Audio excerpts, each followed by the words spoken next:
Okay, we're gonna get personal here, a little bit more interpersonal, excuse me. So really the way that I explain TA and how one should apply TA to trading is like, okay, if you're a trader, technical analysis is what gives you your edge. Okay, so as an analyst and a trader, you want to have a system. And I go by the cake baking system analogy. Okay, so like you've seen all these things on my chart, like the RSI, the MACD histogram. I use Fibonacci, support resistance, Wyckoff, being able to identify accumulation, distribution, absorption, all that.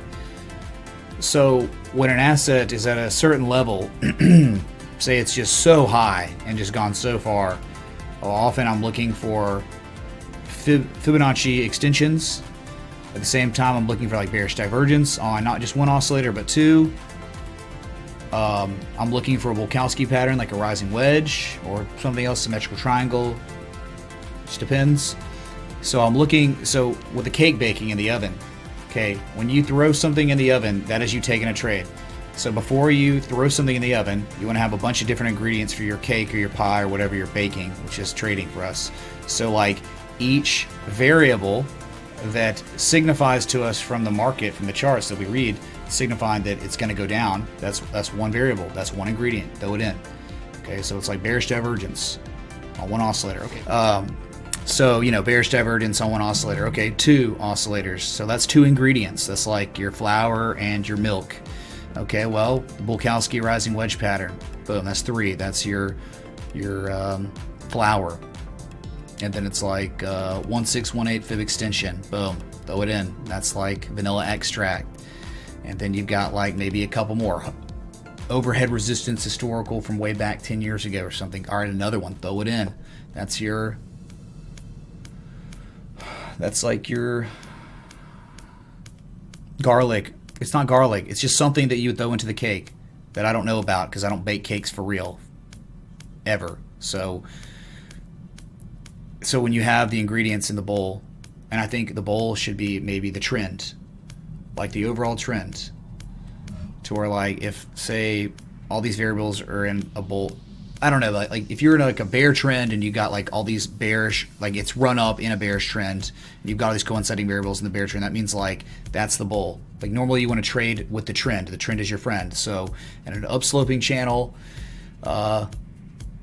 and look, if we have a bullish trend and we're developing a bullish pattern in the bullish trend, I know this is short term, that means like you have a higher probability of the pattern performing because you're going with the trend. You got to think about the trend itself as like you're at the beach and the ocean is the market and there's a huge red flag and there's a big undertow.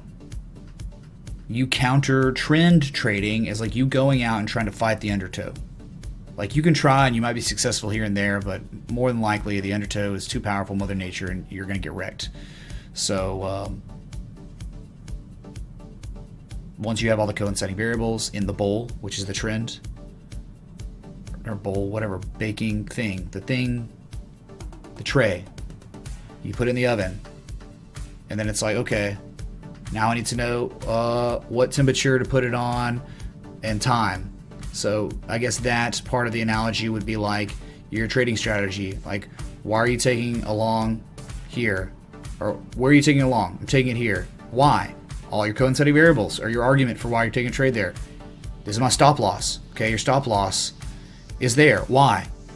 For reasons, because there's support or something looking left or resistance, and then your profit taking levels. Why are those your profit taking levels? Well, it's based on Fibonacci and just common retraces and stuff like that. So that's like you setting everything on the oven, and then you hit start is when you take your buy or your short on the asset and you let it bake. And sometimes the baking can take a month or two the way we do it. And so sometimes it still fails. It's trading. Welcome to it. When you take on losses, you think of it as overhead, right? Store owner of a restaurant has to pay his employees. He has to buy the food. There's like slippage, or not slippage, but there's just sometimes there's thievery. People steal stuff. All kinds of things happen, for any business owner. So they have to deal with overhead. And so you as a trader have to deal with overhead. So sometimes you have to get stopped out. But it's not about the one trade, it is about the many cakes you bake, not one. That's why going all in stupid, and that's why it's important to have reasonable position sizing every single trade. Because if you like have one trade that looks great and you go all in on it, you blow up your account, and then there's like 3 trades that also look really good that you just found or something, you know how long it would take you to get back all those gains or the money you lost on that first trade that blew up your account? So position sizing, it's very important. And that's not sexy. I mean, you get like 6 to 10 trades going at one time. It's not the easiest thing in the world to manage all of it, but you can.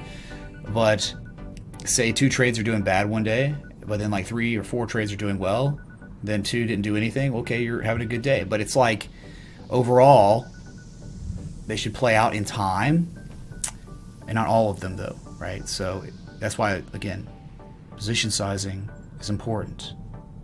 All right, whatever, man. I'm just going on a TA rant here, chat. Hopefully it's good.